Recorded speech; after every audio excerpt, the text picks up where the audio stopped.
Good morning. Good morning. Look at that, they're rolling right in. Same as usual. All right, that's nice to see. So Brian, just so you know, we post it later. There's a lot of people who call in and they listen to the recording, and then we have the live folks. So, and the live folks like to interact, which we love, love, love. So good morning, everyone. Welcome to Mortgage Pros 411 with me, Audrey Boissonneau, and Kevin Casey as your host, and our friend Brian Stevens from the National Real Estate Post, Mortgage Shots. What do you call yourself these days, Brian? A dad. Wow.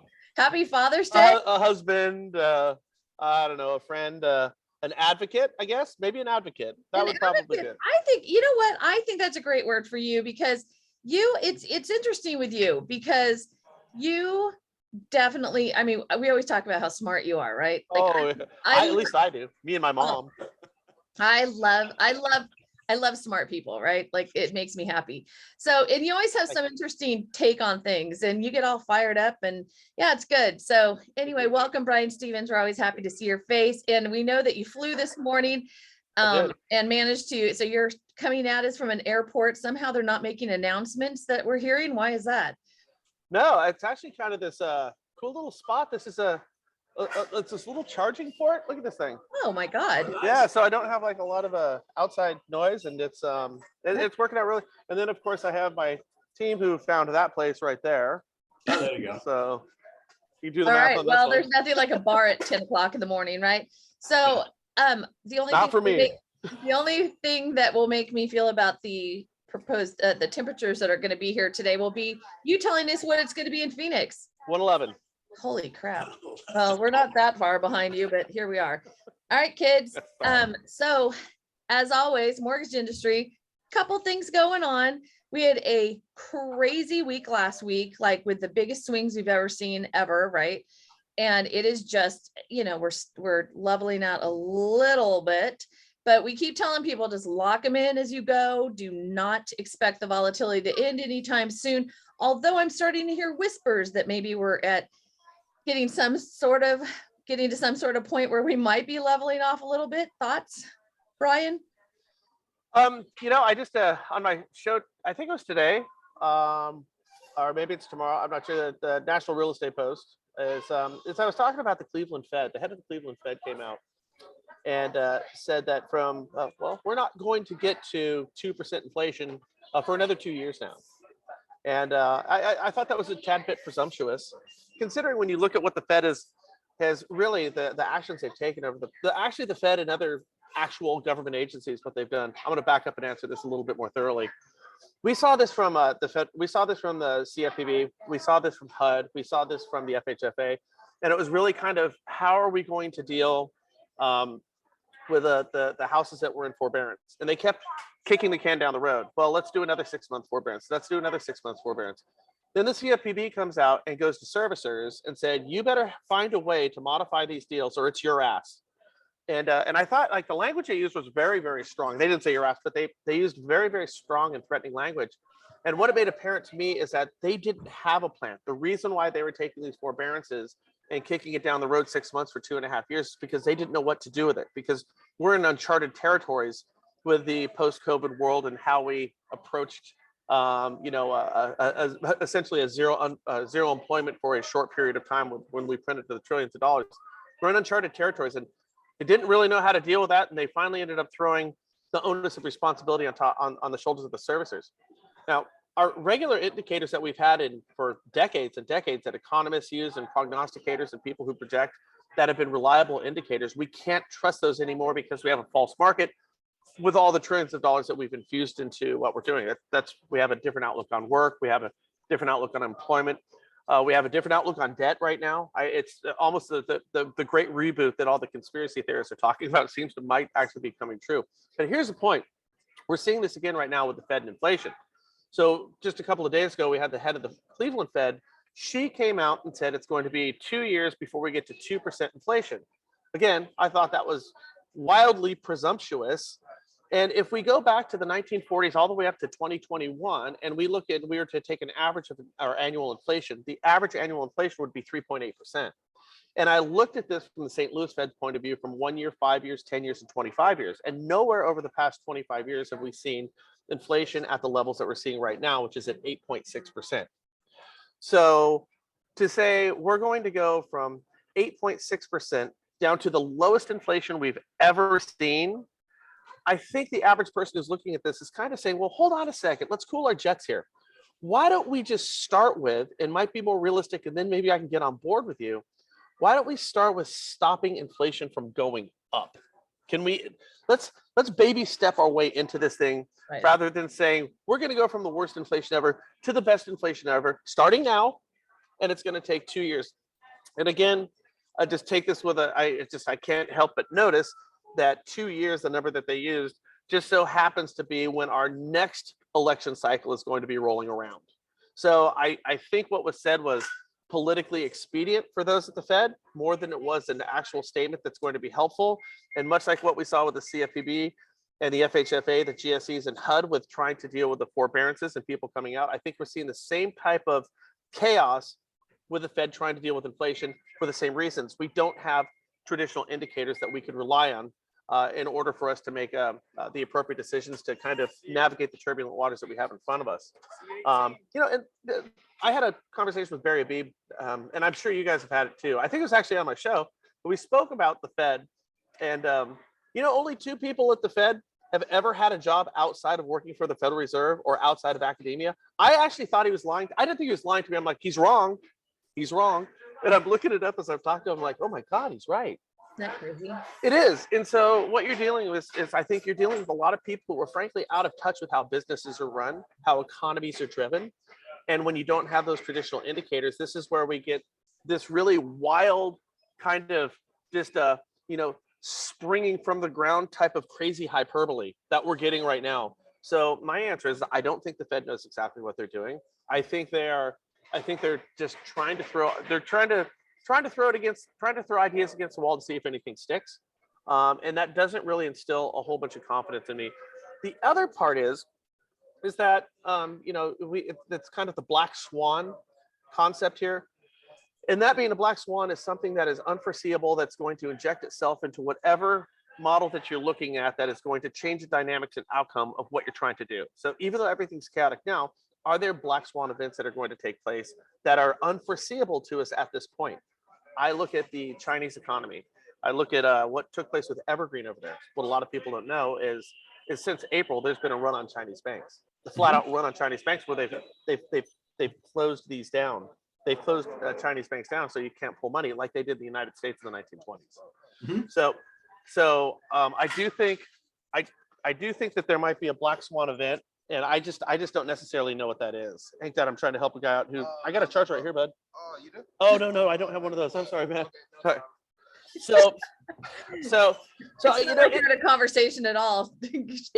Well, you thought you were famous. You wanted to get involved with it. So it doesn't instill a lot of confidence, but what we do know, I think, what we know for sure is that things are going to change. I don't know how deep down the rabbit hole we're going to go with this thing, but I do trust and believe that there's light on the other side. A lot of the actions that are taking place right now seem to be, it's almost as if we are trying to put ourselves into a recession, because once the inevitable happens and we could start to get ourselves out of the recession, at that point, I think for lenders and realtors, what we know is it's not the Fed raising or lowering the rate that affects us in the mortgage space as much as it does how they deal with their balance sheet when buying mortgage-backed securities.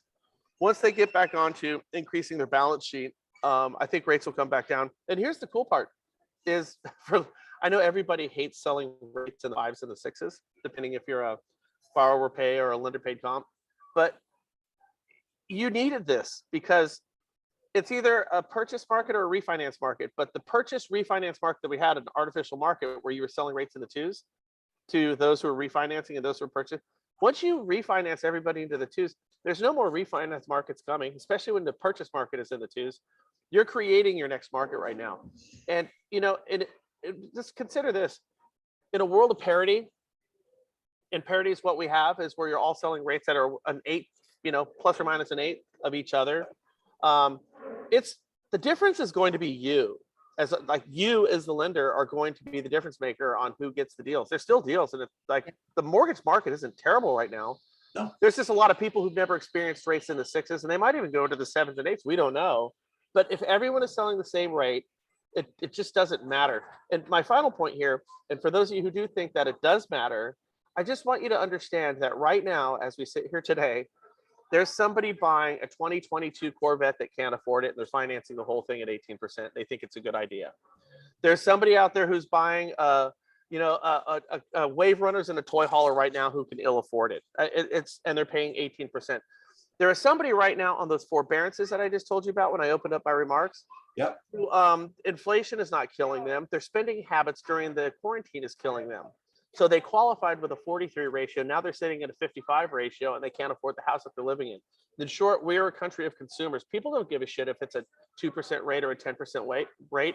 People want what they want. And here's what I know. I know that if I eat a grilled cheese sandwich, that my grilled cheese sandwich tastes better on granite countertops than Formica. It does. It's a scientific fact. A grilled cheese sandwich tastes better on granite countertops, and everybody knows that. And if I have to pay a 7% interest rate to get a house with granite countertops, damn it, I'll do it because I want my grilled cheese sandwich to taste good. And I know that I sleep better when my bed is sitting on Mexican pavers as opposed to shag carpet. When I have Mexican pavers that my bed is sitting on, I sleep better. So if I want to sleep good and have a grilled cheese sandwich that tastes great, I need that 6% interest rate to buy that house that I can ill afford right now. Wow. Okay, hang on. Everyone take a deep breath collectively while we try to unpack the 642 things he just laid out there in a very short amount of time. So I'm not even sure where to back up to. So let's just talk for a moment. I want to talk for a minute about the CFPB's messaging to servicers and about the forbearance thing, because we recently were in DC and talked and we're in the room when Sandra Thompson, acting director of the CFP or of FHFA, was talking about the fact that their focus had been at the for the GSEs on how they're going to handle this upcoming foreclosure crisis. Same thing when we spoke to FHA. Same thing when I was talking to the DRE over a year ago. And all of them have recently, like in the last few months, have redirected their efforts because all signs are pointing to there's no foreclosure crisis coming, because services are tasked with keeping people in their houses, which I think I think it's good. Like if you can, because again, like I'm not talking about like not having them make their payments, because most of them made their payments through the whole pandemic. And the ones who didn't most of them have worked out some sort of plan. So the estimates are really low for what's coming. So you're thinking, tell me about what you're thinking in terms of that being a bad thing. Like keep people in their houses. Like you and I remember vividly the meltdown where people were losing their houses. Lenders took almost, some sort of satisfaction in taking a house from someone and then giving it to someone else for next to nothing, which I thought was the biggest bunch of crap I've ever seen. So I agree. I remember I was the one who exposed. Yeah, you were on with the Federal Reserve, Indy Mac, and One West Bank with yes. George Soros and the boys. Yes. That thing made it all the way to the highest steps of the White House. Yes. I know that for a fact. Yes, but I remember. This is an entirely different market than it was back then. Exactly. People walked away from their houses because it was more financially expedient for them to do it. I'm $150,000 up. All right, hold on. So I'm making my payment. Hold on. My neighbor over here walked away from $150,000 upside down. This guy's $200,000 upside down. This guy's $175,000. I'm making my payment. They're going to be able to put this crap behind them in 2 years and buy a house for 50 cents on the dollar. All the while I'm sitting here paying full tilt boogie for my mortgage when everybody else is walking away and the government's telling you that you should walk away. Well, then screw it. I'm going to walk away too. Right. But here's the difference. We didn't have buyers in demand to fill the houses that were vacated. We also had no jobs. We had no equity. We have all those things. So why? Hey, listen, these people aren't going to get foreclosed on. They're going to be able to sell their house, realize a couple $100,000 in equity, lick their wounds, and live to fight another day. Here's the whole thing. Think about this. For these people, to finish my other point is we have the demand now. We could actually put people in these houses who will pay for these houses and who will pay the taxes and participate with my community to ensure that my civil servants can do the jobs that they need to do to make sure that my community is doing well. I like the people who can actually pay their bills living in the homes rather than trying to cow down to people who went out there and bought the Corvettes, the rims, and the Wave Runners. I Screw agree. you, get out of the house. So, but the like I said, what we had, the difference is like I said, we didn't have that back then. Okay, we Right. didn't have the jobs. Correct. It was a fundamentally different downturn than we have now. Think about this. I mean, the dichotomy between now and 2008 is really remarkable. Stark.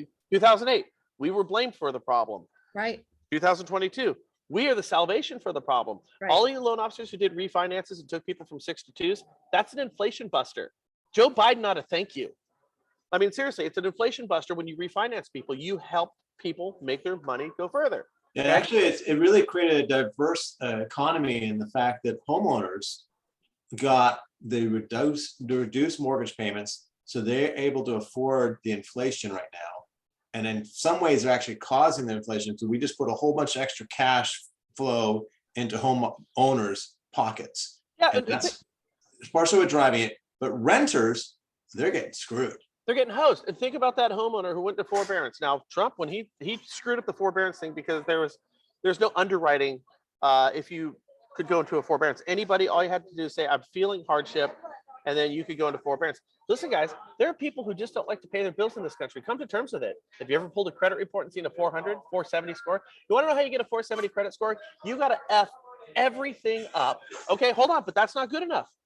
You have to F everything up, and then somehow you have to convince other people who report to credit agencies to give you credit when they know damn well they shouldn't do it.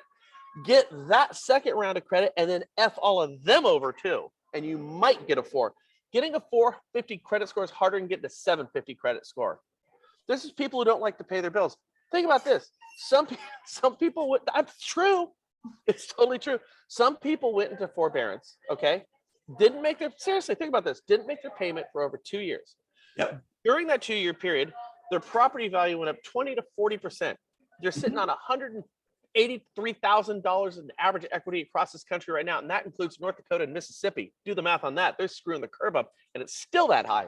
So these people, while not making a single payment, not participating in our collective good, got 100,000 plus in equity that they didn't deserve for payments they weren't making. Now I'm going to modify their loan and reward their irresponsible behavior of buying shit they can't afford? No way. Take that person, give them their $100,000 and say, you gamed the system. Good job there, bud. Now you got to get out of the house because we're going to get a responsible person in there who's going to pay their taxes. Okay, but the percentage of people not paying their bills right now is low. Really, really low. I mean, Just that wait. number, what? Just wait. Just wait. Again, you're not gonna, why would you walk away from that? Rents are up 14% year over year. That is no picnic, right? And Okay. so I don't get it. Like, I don't understand why. That doesn't make sense to me. Okay. So, all right. Here's the reason why. Tell me. Because if you are forced to make your payment, a payment that you cannot afford because you don't make enough money, because you spent too much money, and now inflation is the tipping point for you, then you have to leave your house because you have outspent your lifestyle. But aren't you just gonna let the Corvette go first? People, have you ever seen somebody who's basically living in a corrugated aluminum shed and they're driving around a $40,000 Harley Davidson? I have. So here's my point. My point is what we're doing. If that person can afford their house, by all means do it. Let the Corvette go, let the Wave Runner go, let the toy hauler go, let it all go. But Never let the phone go. That's for sure. Never let the phone go. But here's the thing, that's fine. If you can afford your house and you could pay on the rate and the note that you signed, that obligatory payment that you agreed to, that's fine, stay in the house. But if you can't afford it, what we shouldn't be doing is cowing down to people, modifying loans, and really distilling our national and state policies down to the weakest link. Mhm. I'm just saying, if you can't afford your house, if I can't afford this, that's fine.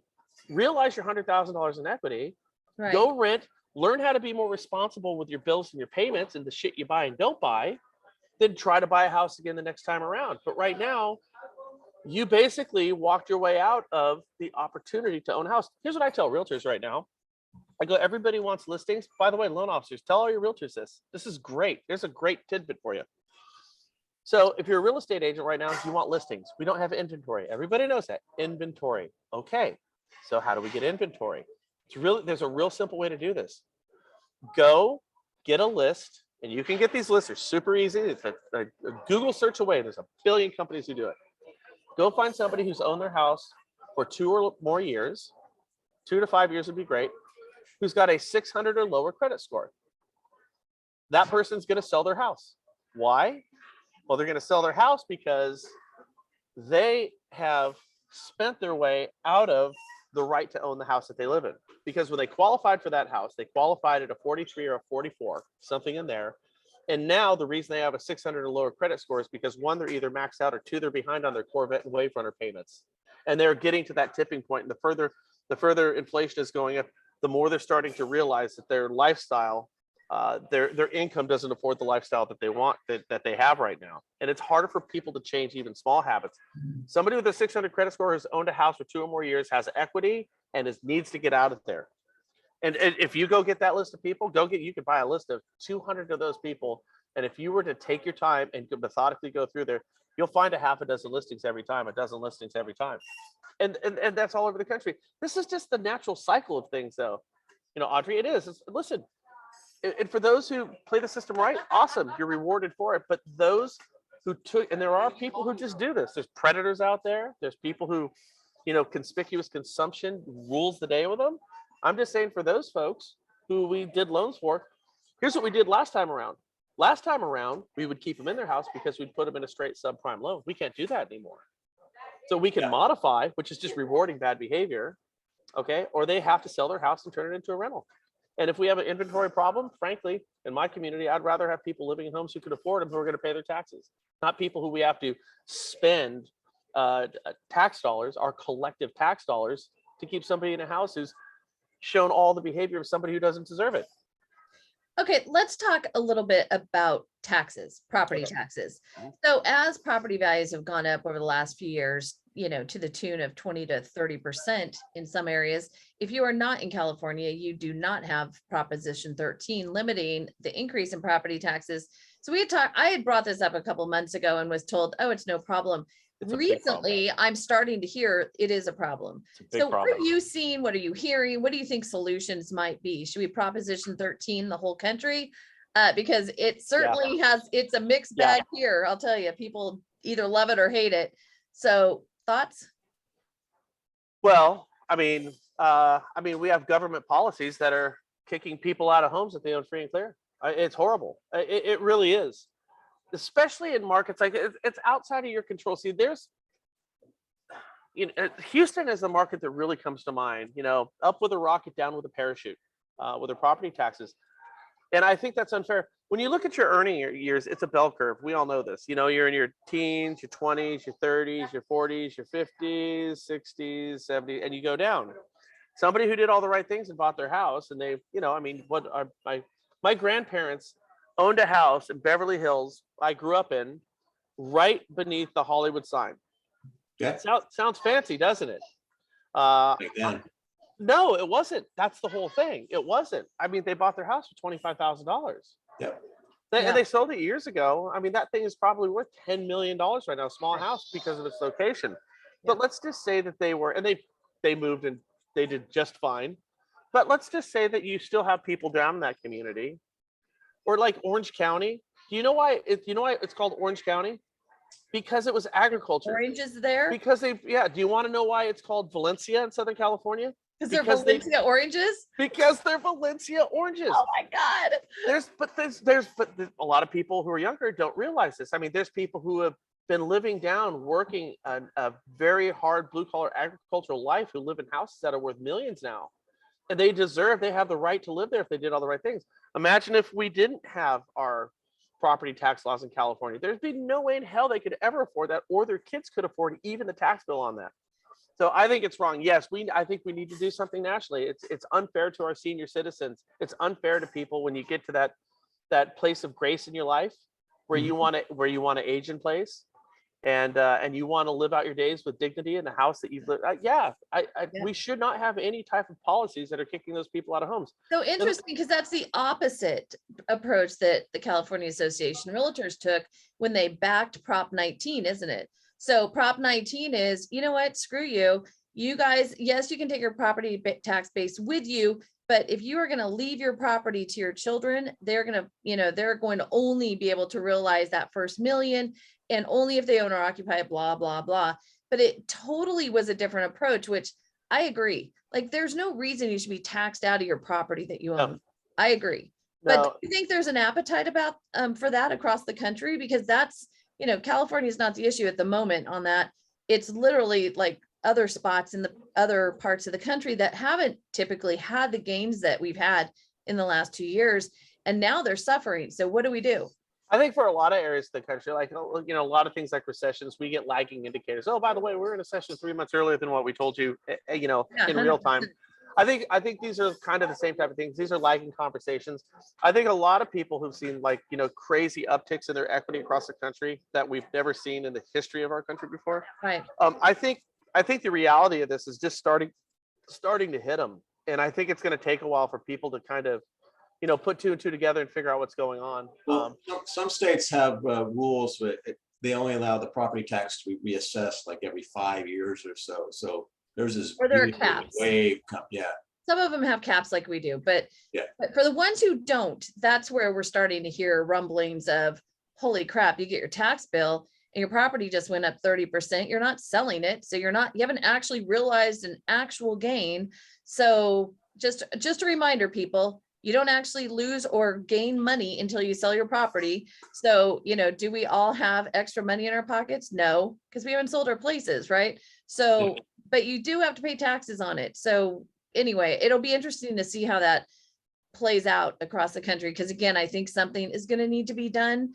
And then the next couple of years will be interesting too, because now we have people who are talking about the most overpriced places in the US. And interestingly enough, Brian, we were told 2 weeks ago that none of them are in California. I thought that was fascinating. None of them. So as far as, where has it gone up too far, too fast? And it isn't sustainable.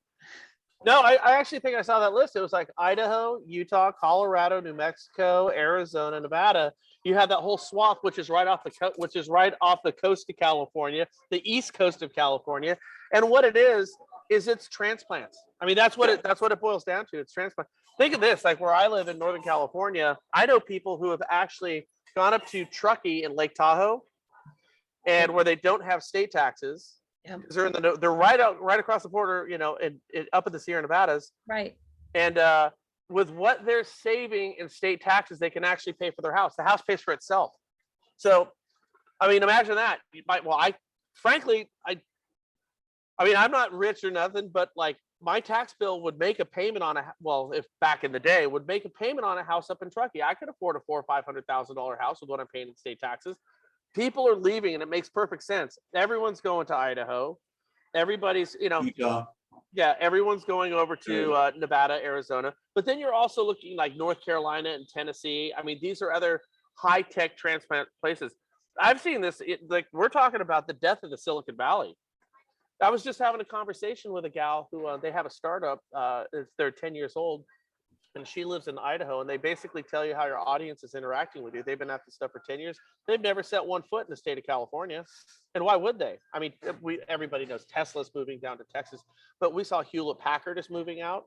I mean, why would you stay in California with our oppressive taxes, our just absolutely maniacal, tyrannical oversight that we have here? I can tell you one reason. The least business-friendly state in the country. Yeah. Weather. Weather.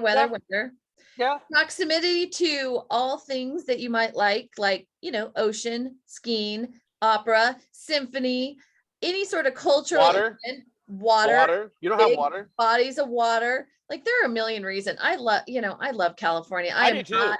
Do you? Because it sure as hell doesn't sound like it, buddy. I don't like our politics. I don't like our taxes. I don't like my $7.25 gas.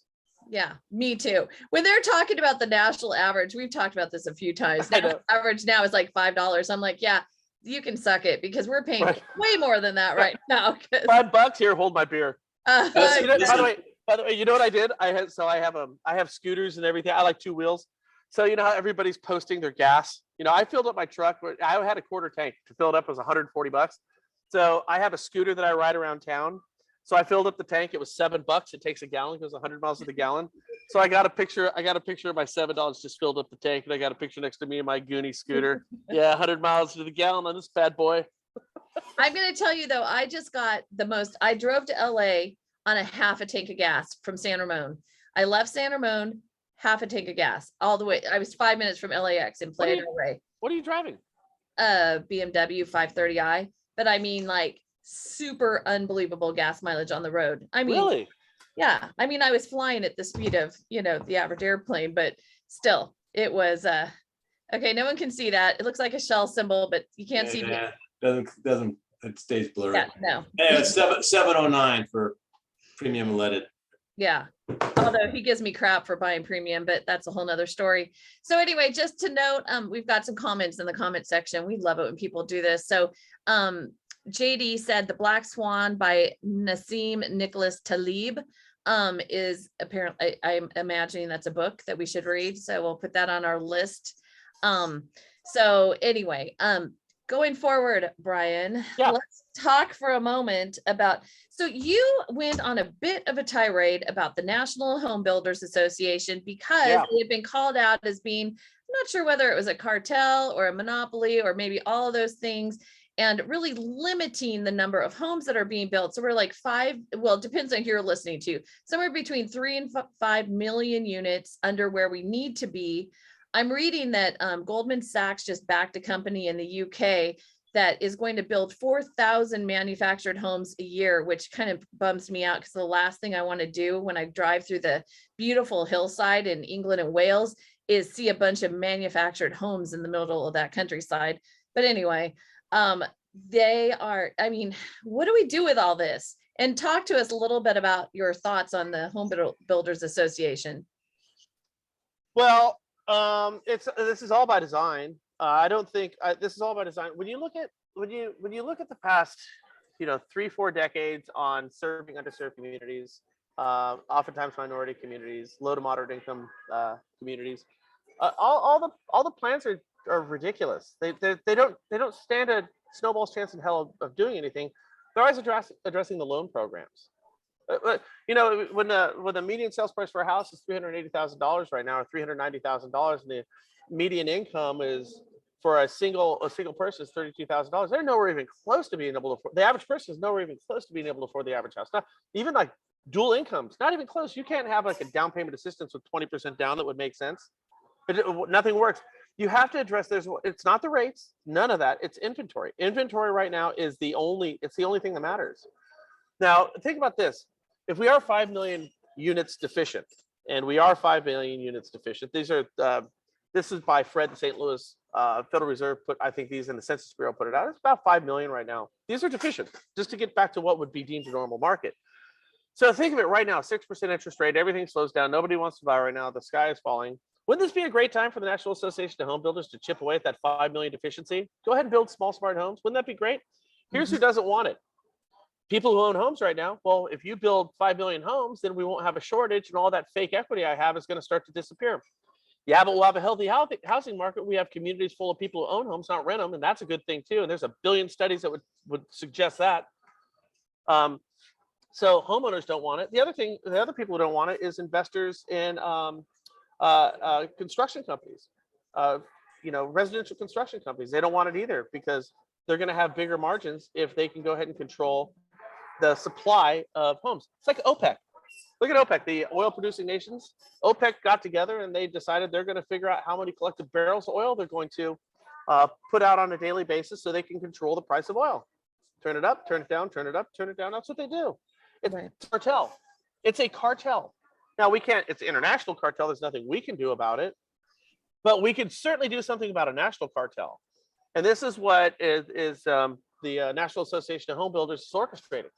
They are basically a conductor for an orchestra full of residential home builders and telling them what to build, when to build, how to build, so we can keep prices artificially high. If you think I'm wrong, this has been going on for 50 years. Other industries have gone out and fixed the problems that they've had in front of them. We keep going down with the same solutions that don't work when it comes from an agency standpoint. Fannie, Freddie, Ginnie, the Treasury, just everybody. There's nothing works because we're not addressing the real problems that we have at this point, which is inventory. Now, the only one who did address this accurately, and I ran across it, was the Minneapolis Federal Reserve, and they have what's called a working paper, and their working paper talked about, and it's their terms, not mine, as they were talking about the National Association of Home Builders as a cartel.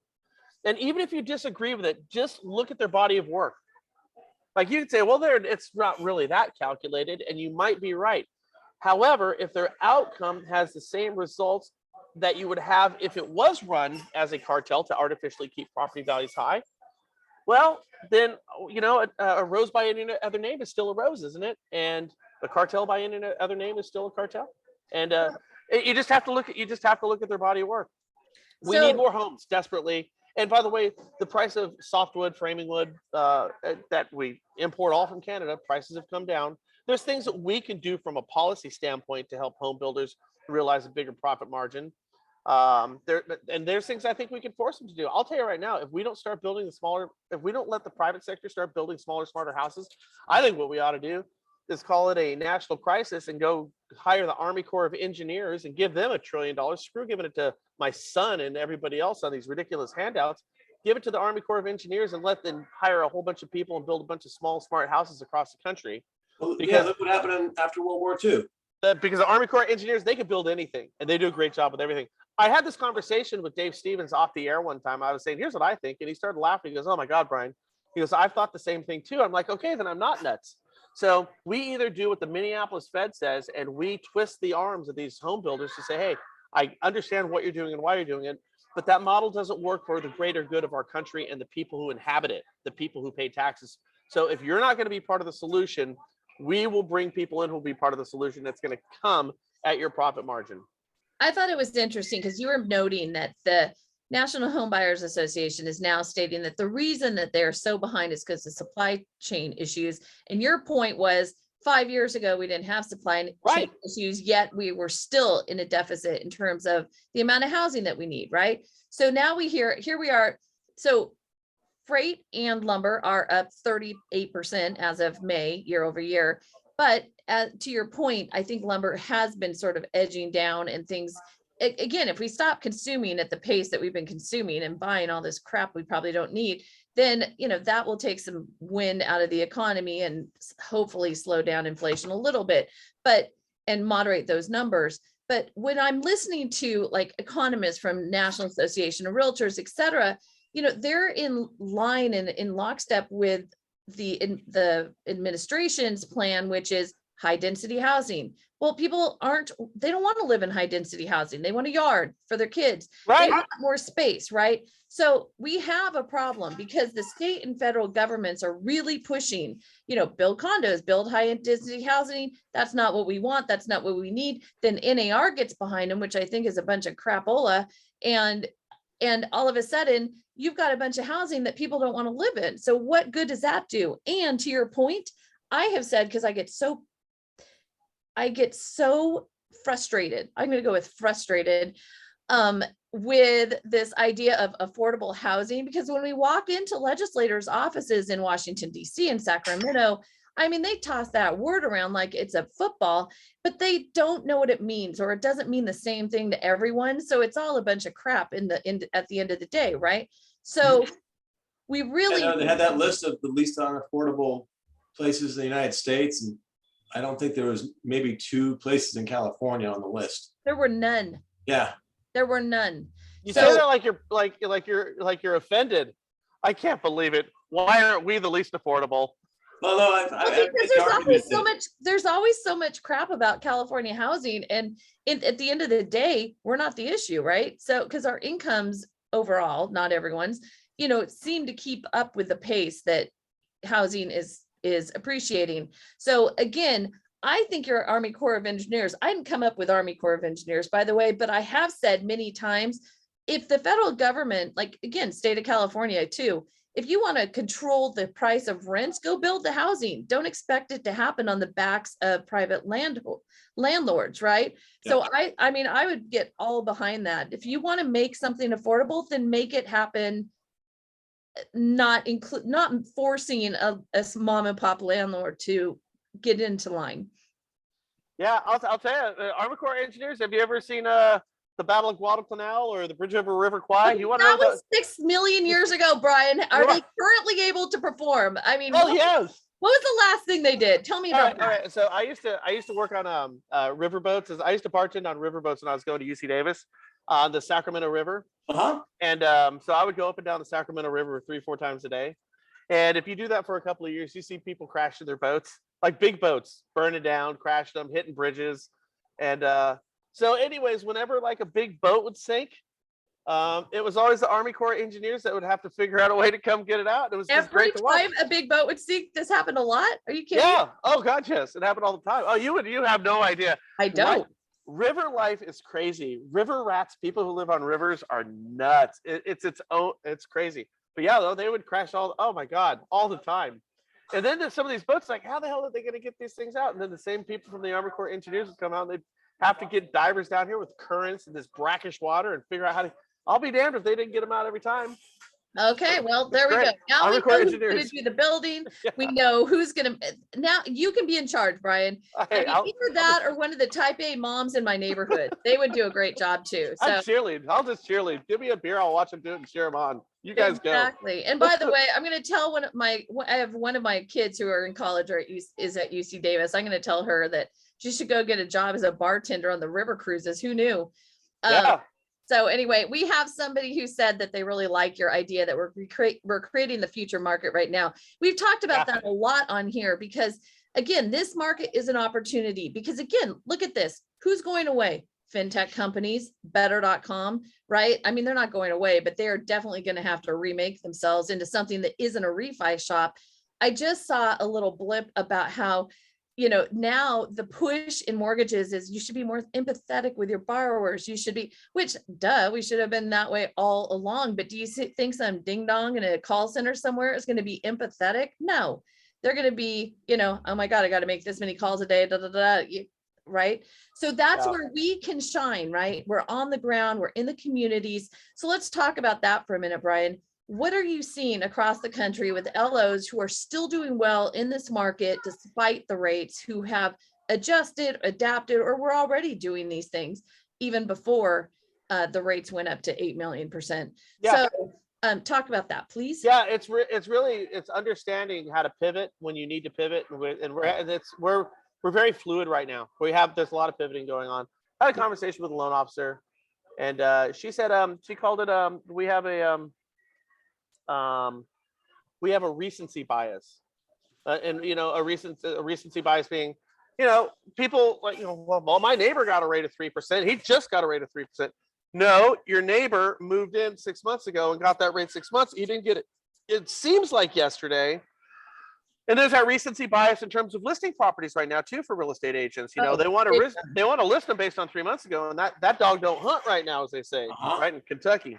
I'm seeing offers now being negotiated. Yeah, I think what I thought the advice that I heard was great. She said, "Listen, you're getting, and this is this really kind of dovetails on my conversation with Barry."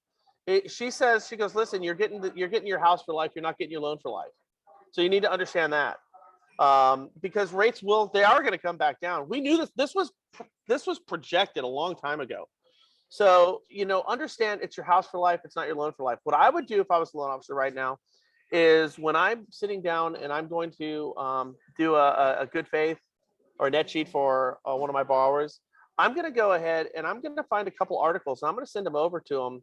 And I'm going to hit this one right on the head and say, hey, listen, you're going to see a rate right now at 6 1/4, 6 1/8. I mean, I've seen lender paid at 6 3/4 from brokers. I'm like, wow, but that's that's where we're at right now.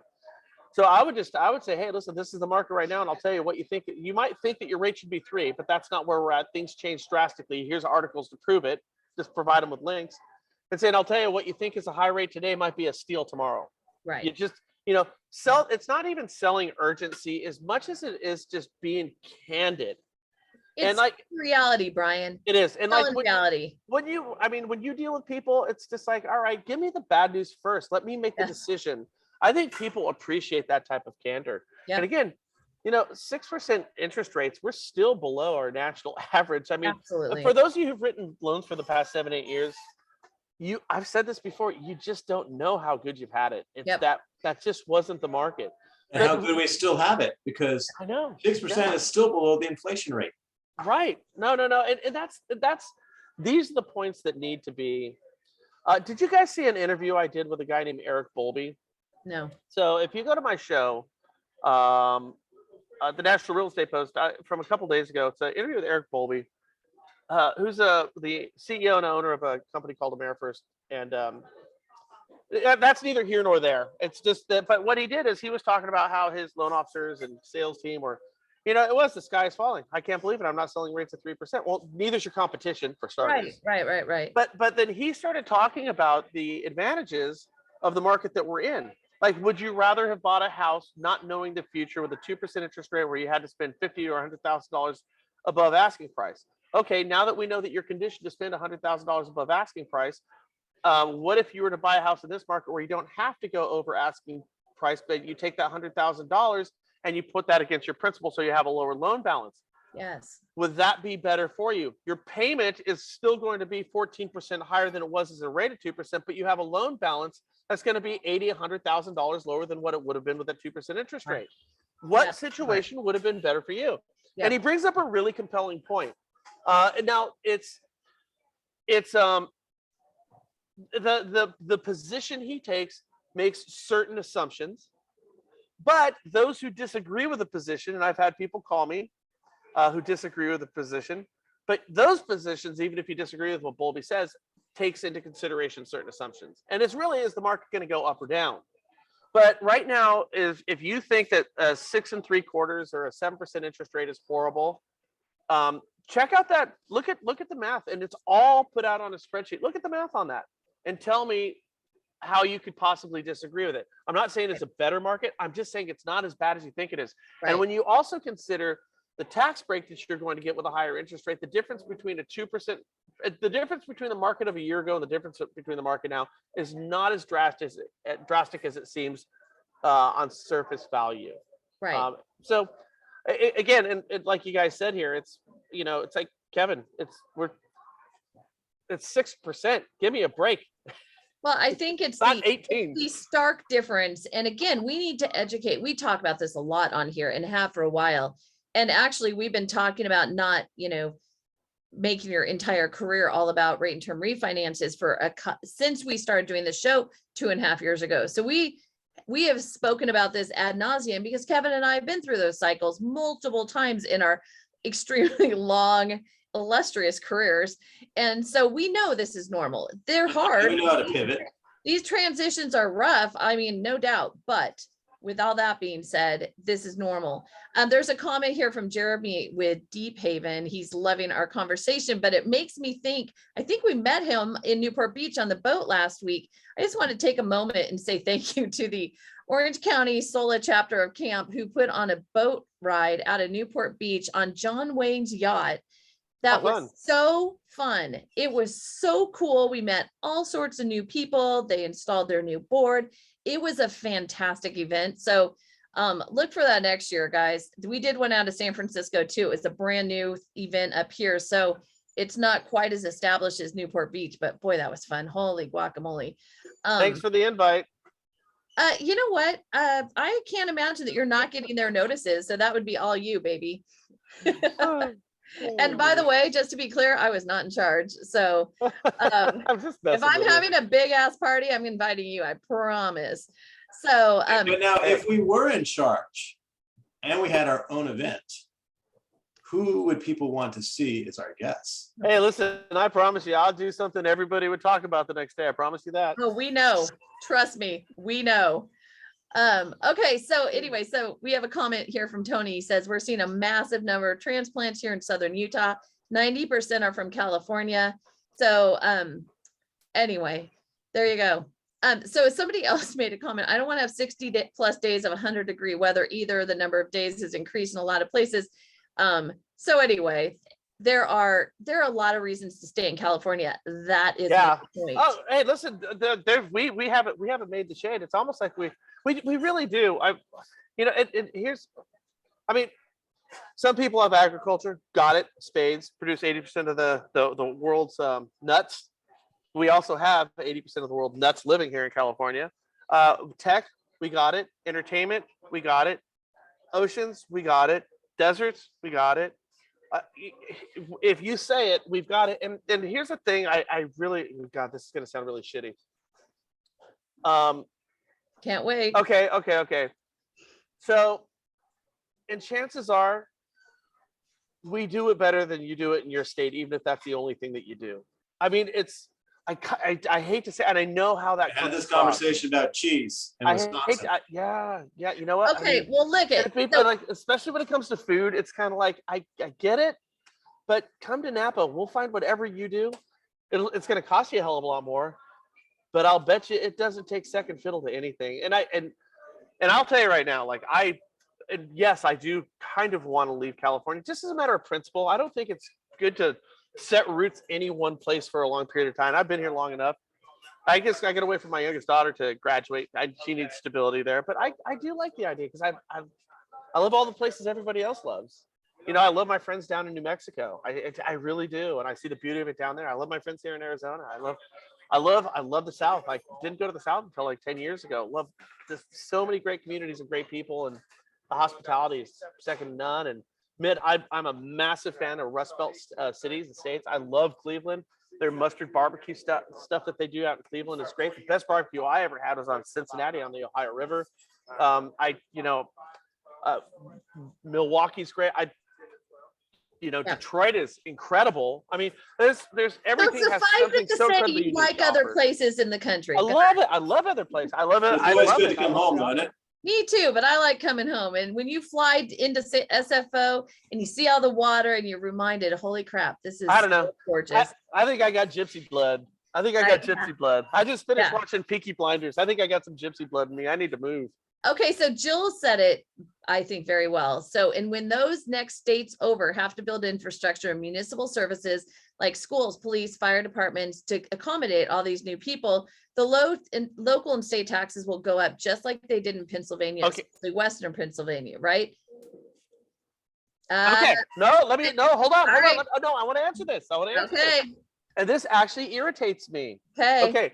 I am going to go out right now, right there, where it's 111 degrees. By the way, not a bad day for a summer in Phoenix. It's going to get up to 120. Yep. Everything in Phoenix wants to kill you. All the animals, plants, people have stingers, spikes, fangs, and everything wants you dead. It's true. They have a thing called jumping cactus. You don't even need to touch it. If you go by it, it can feel the reverberations in the ground, and it shoots barbed cactus into your skin. That's the truth. You're really selling it, Brian. You're really selling it right now. Listen to this. And the weather will kill you here too, right? Okay, guess what? Arizona runs no state deficit, nothing, zero. If they run out of money, they shut down. They don't have one dime in debt in this state. How is that possible? Nothing is supposed to live out here. They don't have a single pothole in any one of their roads. They're all perfect. They're all clean. There's no graffiti. There's no shit on the side of the roads. It's the fastest growing city in the country right now that has no debt whatsoever, and coincidentally, the lowest taxes. How on God's green earth is this possible in a place that wants you dead? Now you have California that has a highest tax. Wait. Answer your question. Answer your question. How is that? How is it? How do they do that? Because they're fiscally responsible with their money. They don't have entitlement programs coming out their wazoo for anybody and everything for any godforsaken reason. And by the way, they spend their money more responsibly. The problem with California, it's not our taxes. Our taxes are high. Our taxes are high enough. We have the highest gas taxes. We have the highest state taxes. We don't have the highest property taxes, but I'm sure that's going to change. It's not me bagging California. It's just the truth. And what we need to do is we need to find somebody who's a little bit more fiscally responsible with the war chest of money that they're receiving on an annual basis. I mean, just take the lead of some other states out there that seem to have done a better job of this type of stuff. And I'm not going down political lines, it's not Democrats or Republicans. Find a way to take the money you have and be a little bit more responsible with it. Yeah. Okay. So what do you think about Powell's comments, Jerome Powell's comments about maybe waiting to buy something right now. I mean, thoughts on that? I'm waiting to buy a house. Last week he said that if you're looking for a home, you might want to put that Pause. aside for a while and wait. And I'm thinking, Like, oh my God, I wanted to I his say- freaking head. I say stay in your own lane. Exactly. Exactly. I was so cranky. Oh my God. You know, I told you this is uncanny. When you go back to even Sheila, as recently as Sheila Bear, and when you look at the Fed, the long, rich, storied history of the Fed, we would sit there and we would hang on every word that the Fed would say, because every word, every term was very deliberate, and it was almost code, and you knew, and they were consistent and they were reliable, and they never got outside of they never went outside of their lane. The Fed right now is all over the board. We're going to raise by a half. We're going to raise by 3/4. Maybe it's one. No, maybe it's not. Maybe it's It's transitory. Maybe it's not. Oh, maybe Yes, it's the highest you know what? inflation ever. I'll tell you what I think. I think Jerome Powell coming out and saying something like that shows how out of depth they are right it's now. scrambling. And frankly, him making those type of statements right now is very demonstrative. I think it's irresponsible. It is. It I totally. mean, why would you screw with the best part of our economy? You know, like, why would you try Does and he want the recession? well, could be. I think he's going to get what he wants. That's for sure.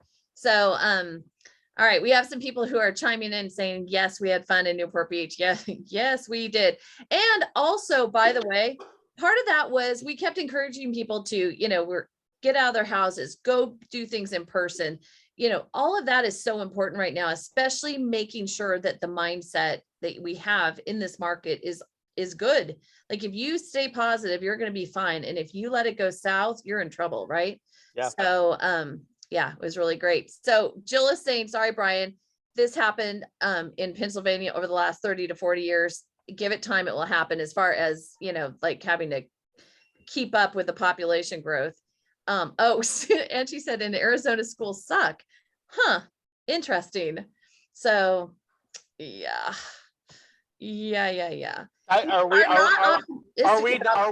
Are knocking them out of the park here in California? I don't think so.